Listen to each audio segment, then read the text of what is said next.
What a time to be alive! While no one relishes the state of the country that tyranny has recently established, it does offer us an opportunity to reflect on the experiment of freedom that was born in the years prior to 1776 and how we should use this as an opportunity to engage with others to restore the Republic. We'll tackle this in this episode of Activate America, getting active to throw off government tyranny. As we engage other concerned Americans, we see a real need to get back to the basics, as many just don't seem to have a passing knowledge of the American form of limited government and how it's supposed to work and their responsibilities in keeping it so. An online article from the New American last week reminded us of the basic principle of a republic versus a democracy. In one of his very many fine articles, Mr. Luis Miguel reminds readers of what James Madison wrote in Federalist No. 10. Madison wrote, "Democracies have ever been spectacles of turbulence and contention, have ever been found incompatible with personal security or the rights of property, and have in general been as short in their lives as they have been violent in their deaths." Remember that whenever you hear anyone call the American form of government a democracy. The Founding Fathers did not use the term even once in the Declaration of Independence or the Constitution. You will also not find the word in any of the state constitutions. However, you will hear it from many in Congress, as well as the talking heads in media, and not to mention that President Obama used the term 10 times to describe American government in his eulogy at Representative John Lewis's funeral. Seeing the trend of how forces were shaping the country from a republic to a democracy, one man in 1961 stood at a podium in front of a large crowd in Chicago and delivered remarks at a Constitution Day luncheon that are still being felt today. That man was Robert Welch, founder of the John Birch Society.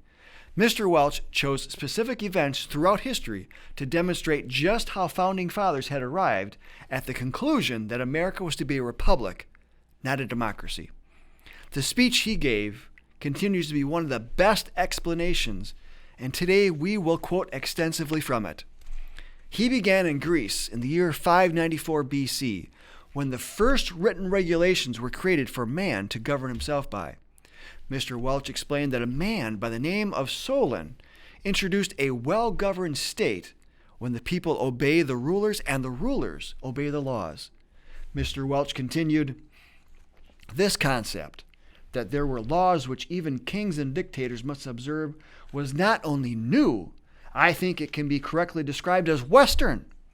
And he explained that the people of Athens, Greece, asked Solon to come up with this during a time when the city was having so much strife and turmoil, primarily as between its various classes, that the wisest citizens felt something of a more permanent nature, rather than just a temporary remedy, had to be developed to make possible that stability, internal peace, and prosperity which they had already come to expect of life in a civilized society. The laws of Solon, as they were called, helped to rule in varying degrees of theory and practice for 5 centuries, Mr. Welch said. But as he explained, the Greek city-states never achieved the form of a republic, although its legal base was established. It took Rome to move the concept forward, and from 509 BC to 49 BC, the first true republic was formed and put into practice. Rome's written constitution was called the 12 Tables and was based on a study of Solon's laws. They established the concept that all laws pertain to persons, to property, and to procedure. Basically, that no one is above the law, but all were below it. They established the tribunes, which, as Mr. Welch said, their express purpose and duty was to protect the people of Rome against their own government. This was very much as our Bill of Rights was designed by our Founding Fathers for exactly the same purpose. Mr. Welch went on to quote Dr. Will Durant, who once said that class war, not Caesar, killed the Roman Republic. And keep this in mind when you hear politicians, those in political parties, and activists chanting about inequality. They are basically agitating the people to get them to become jealous of those who have more than others. We should never underestimate the potential of that agitation based on class, race, religion, or other identity politics here in America.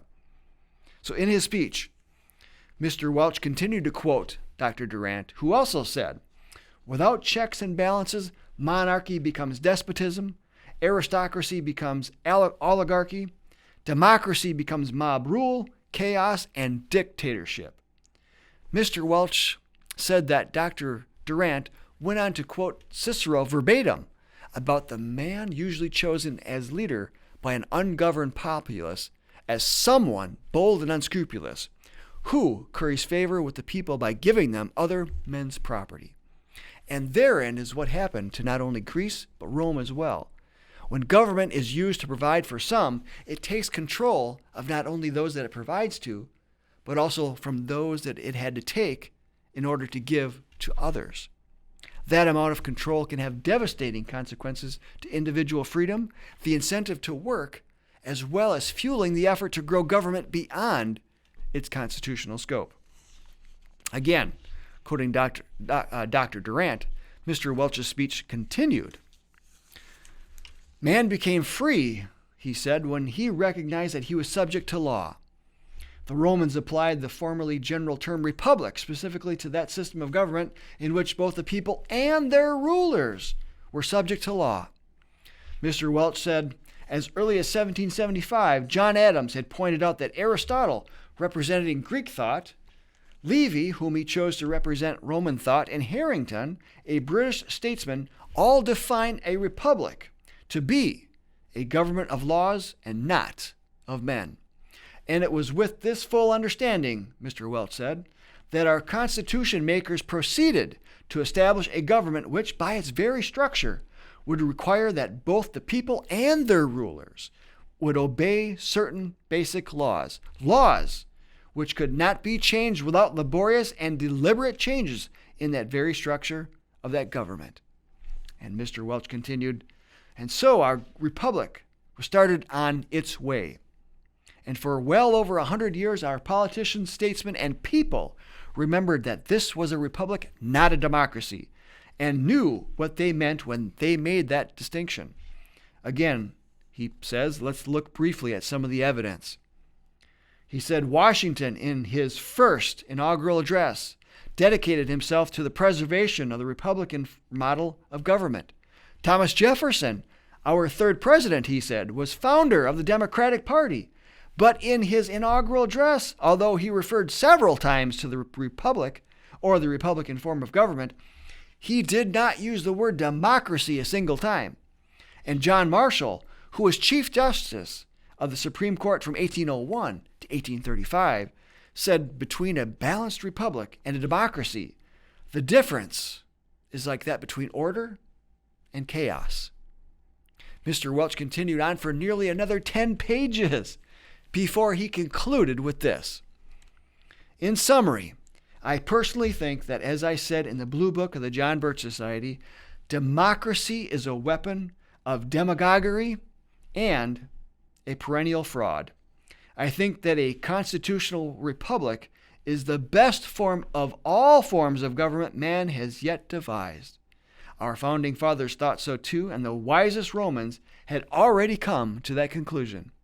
He said, "So I am in excellent company. It is company which we hope more and more Americans will join.